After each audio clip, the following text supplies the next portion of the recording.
মাহে model code of conductor কাৰণে আমাৰ বহুত কাম পিছুৱাই যায়। গতিকে মডেল কোড অফ কণ্ডাক্টৰ কামৰ কণ্ডাক্টৰ কাৰণে কোড অফ কণ্ডাক্টৰ কাৰণে এই LP UPৰ বাছনি প্ৰক্ৰিয়াটো পিছুৱাই গৈছিলে। ইয়াত আবেদন গ্ৰহণ কৰা প্ৰক্ৰিয়া সম্পূৰ্ণ হৈছে। ইয়াৰ ফিজিকেল ভেৰিফিকেশ্যন খুব সোনকালে আৰম্ভ হ'ব।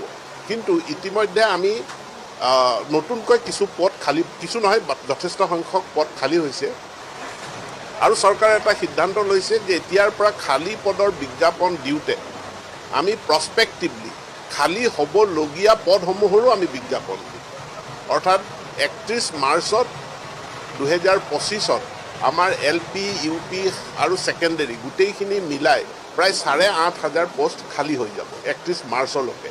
গতিকে আমি 31 মাৰ্চলৈকে ৰখি নাথাকি আমি যদি এতিয়াই বিজ্ঞাপন দিওঁ তেতিয়াহ'লে খালী হোৱাৰ লগে লগে সেই সময়ত আমি তেওঁলোকক নিযুক্তি দিব পাৰিম। গতিকে সেই বিজ্ঞাপনটো মানে খুব সোনকালে প্ৰকাশ